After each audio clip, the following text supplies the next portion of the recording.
अस्सलाम वालेकुम, welcome to my channel let's cook with Ash. Second day of Eid मुबारक to all my YouTube family. आज मैं आपके लिए लेकर आई हूँ ईद स्पेशल चाप फ्राई की रेसिपी। ये किस तरीके से बन के रेडी होती है उसके लिए आप वीडियो को लास्ट तक देखिएगा। चलते हैं आज की रेसिपी की तरफ। बिस्मिल्लाहिर्रहमानिर्रहीम। यहाँ मैंने मटन की चाप ली है, उसको अच्छी तरीके से वॉश करने के बाद जो है सने में रख दिया। ये 1 किलो चाप है और उसके साथ ही हमने एक बाउल लिया जिसमें हम इसका मैरिनेशन करेंगे। यहाँ मैंने 2 टेबल स्पून दही लिया है और उसके साथ ही यहाँ पे 2 टेबल स्पून हम लहसुन अदरक का पेस्ट यूज़ कर रहे हैं। और उसके साथ अब हम यहाँ पर जो है ग्रीन चिलीज़ यूज़ करेंगे। यहाँ पे 1 टेबल स्पून और उसके साथ 1 टेबल स्पून मज़ीद ऐड करेंगे। ये ग्रीन चिलीज़ का पेस्ट है और वो इसमें ऐड कर दिया है। और उसके साथ ही यहाँ पे मैंने लेमन जूस लिया है, 1 टेबल स्पून लेमन जूस मैं ऐड कर रही हूँ। ये ग्रीन चिलीज़ जो मैंने डाली हैं काफ़ी तेज़ हैं, तो आप अपने हिसाब से भी डाल सकते हैं। यहाँ पे मैंने तंदूरी मसाला का 1 पैकेट लिया है, शान का तंदूरी मसाला का 1 पैकेट लिया और वो उसमें ऐड कर दिया। उसके साथ अच्छी तरीके से मैं विस्क से हिला रही हूँ। और उसके साथ यहाँ पे मैं यूज़ कर रही हूँ कच्ची पाउडर और यहाँ पे 1 टीस्पून हम कच्ची पाउडर डाल देंगे। ये गोश्त गलाने के लिए यूज़ होता है, वो भी इसमें ऐड कर देंगे और विस्क से अच्छी तरीके से इसको मिक्स आउट करेंगे। और फिर अब हम जैसे ही ये मिक्स आउट हो जाएगा, यहाँ देखें ये मिक्स आउट कर रही हूँ, विस्क से अच्छी तरीके से मिक्स आउट करना है।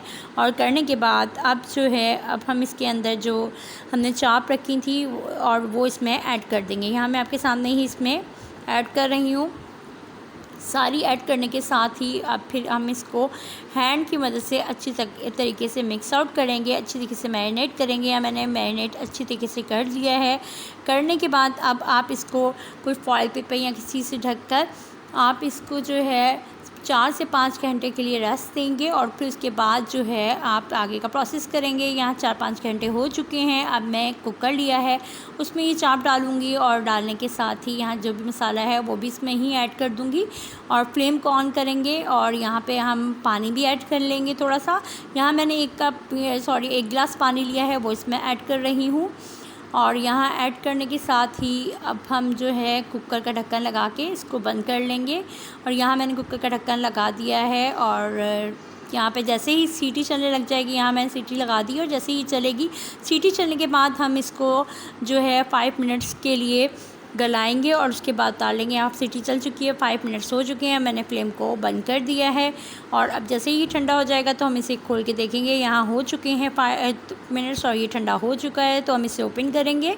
ओपन करने के साथ ही अब यहाँ पे मैं आपके सामने ही चेक कर रही हूँ, देखें कितना अच्छा टेंडराइज़ हो चुका है और अच्छा सा गल भी चुका है। अब यहाँ पे मैंने 4 एग्स लिए हैं। एग्स के साथ ही हमने यहाँ पर हाफ़ टी स्पून मैंने नमक लिया है, वो इसमें ऐड कर दिया है। और उसके साथ ही हाफ़ टी स्पून हम इसमें पिसी हुई काली मिर्च ऐड करेंगे। और यहाँ पे मैं विस्क की मदद से अच्छी तरीके से इनको अंडों को फेंट लूँगी। यहाँ आपके सामने ही मैं इनको अच्छी तरीके से फेंट रही हूँ।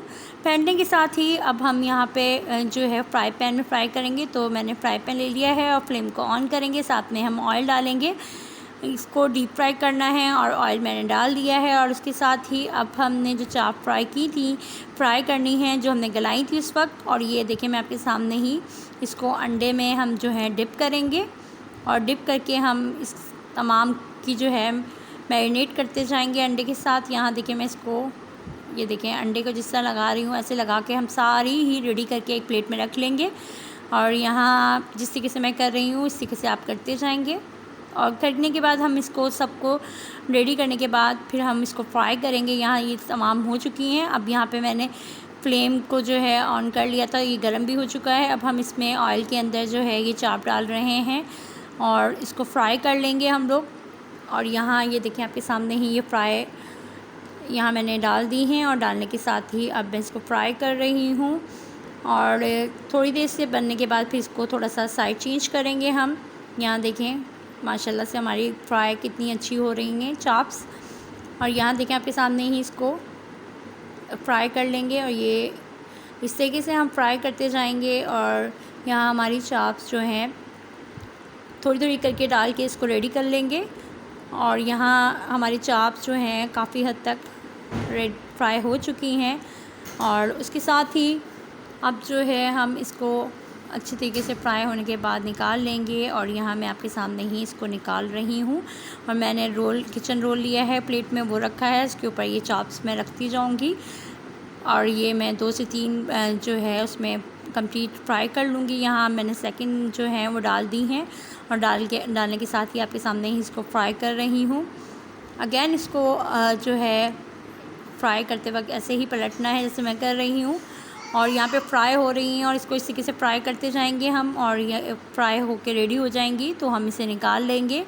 और यहाँ पे ये जो चाप हैं ये भी तकरीबन फ्राई हो चुकी हैं और फ्राई हो गई हैं। अब हम इसको निकाल लेंगे। अब यहाँ मैं चाप को अगेन निकाल रही हूँ। निकालने के बाद यहाँ देखिए आपके सामने ही माशाल्लाह बहुत ही मज़ेदार हमारी जो चाप हैं वो रेडी हो गई हैं।